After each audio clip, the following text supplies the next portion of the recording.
Today's video is about the microcosm and the macrocosm and what these are. So the microcosm, as you probably understand from the word micro, means small. And the macro means large, as in the world, the universe, things like that. So let's understand what micro and macro really mean to me. Microcosm. Cosm is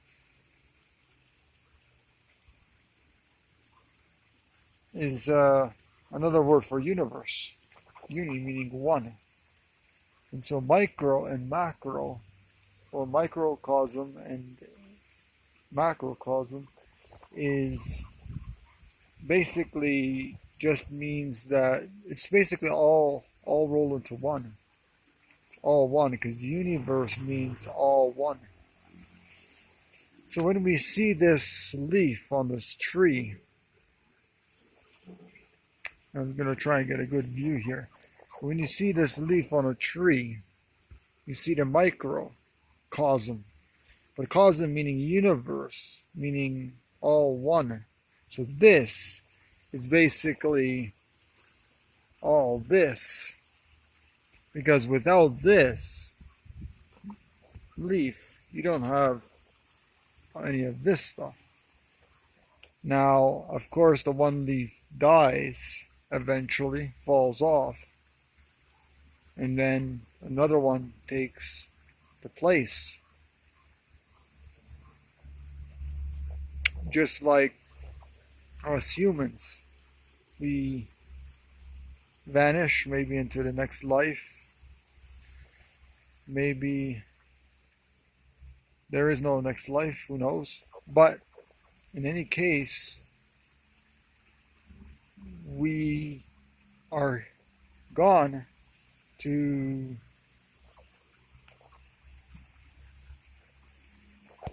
someone else takes our place, basically. Just like the water, there's like literally quadrillions of drops of water in that stream, and each drop of water is just as important as the entire creek itself. So they're both important. The macrocosm is the entire stream, and the microcosm is the little tiny drops that form the stream. And we don't realize that the micro is just as or even more important than the macro. Well, actually, I think they're both equal. And that's why I feel that humanity as a whole and also individually, we all play a part. Individually, we play a part because without one person, there cannot be the whole. Because if one person was gone and another person was gone and another, we wouldn't have humanity.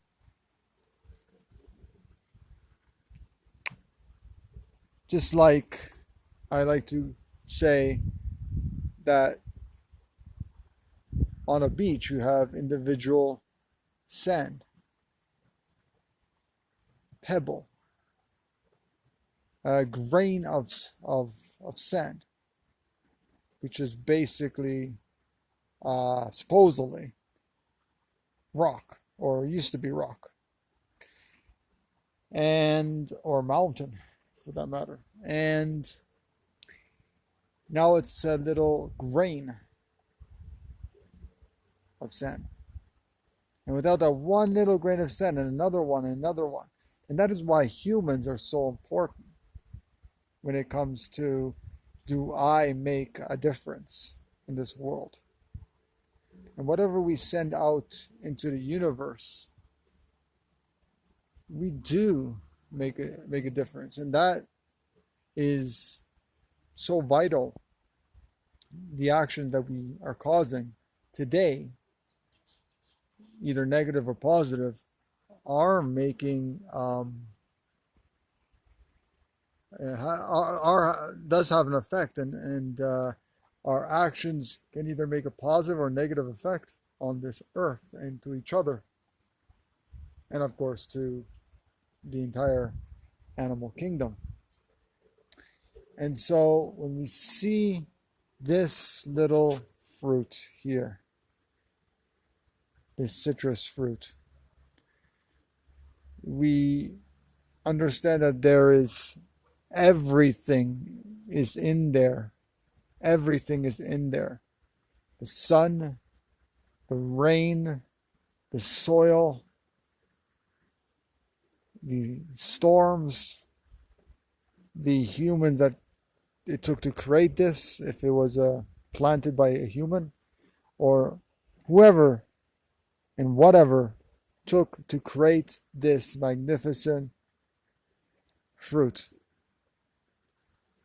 And when it grows bigger and it ripens, then ultimately, then when we eat that, we become the sun, the rain, the stars, everything that took to get this plant into our bodies, to grow this plant.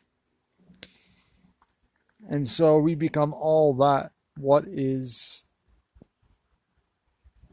the food that we eat, the water that we drink, the air that we breathe.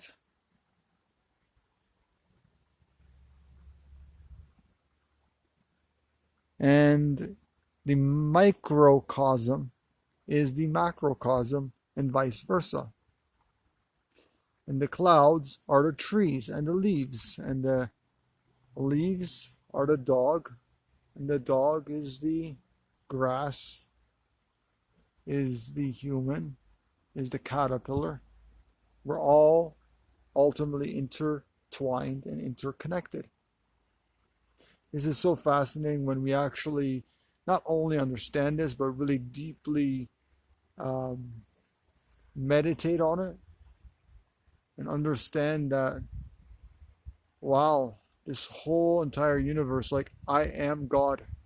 That's why when we understand the interconnectedness of all life, we understand that we are God. What is God? God is energy. That's my view. Is the universe or our higher consciousness. And so we are in everything. We are in everything. And we don't understand this because we see everything in our external physical reality. We see everything as separate.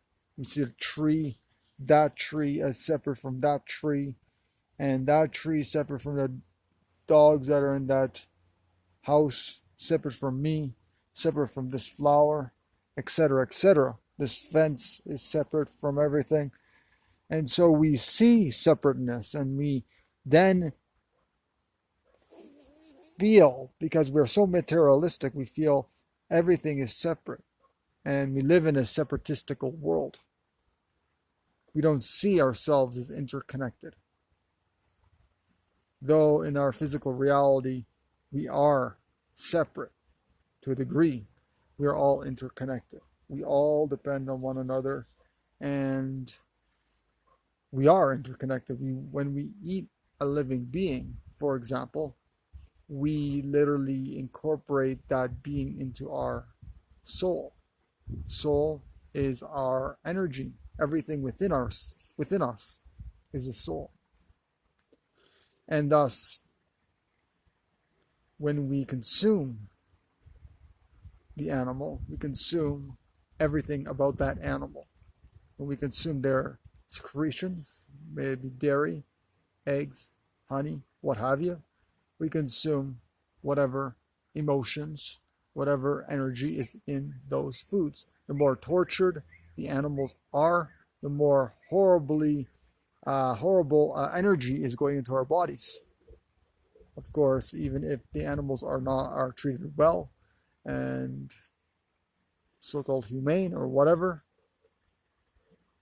then yes, there'll be less of the bad energy coming into our bodies, but still, by no means are we going to have no negative karma. Yes, we are definitely going to have negative karma coming into our bodies when we're eating the secretions in the flesh of animals, wearing animal clothing, testing on them, animals for entertainment, etc., etc. They suffer tremendously no matter what, no matter how they're treated. And yeah, so the micro and the macro are so important, and it is just incredible to be able to understand all this interconnectedness. And that is what one of my books is actually called. It's called Interconnectedness of Life. And here is the garden, and without the water and the animals, and without all that all the elements that got the garden the way it is. And of course, I would really take better care of this garden. I really would take better care of this garden, actually. If I was here long term, I would be taking very good care of it. I'll be growing food totally different than what this is grown. I would literally dig up all this. I would put compost in here. I would put the soil back on. And of course, there's a lot more to that, but basically that's what I would do. I would cut up the compost really fine, put it in the ground. After a few weeks, maybe a month and a half, maybe 2 months at most, it would disintegrate, it would break up, it would go into the soil. And you have to put back nutrients into the soil. You have to put back your humanure into the soil. So that takes about a year to, when you do it properly, and you know, all this. But anyways, getting off topic here. You can learn more about that. There's so much about veganic gardening. But yeah, the relationship between micro and macro are not separate. It's the same entire thing.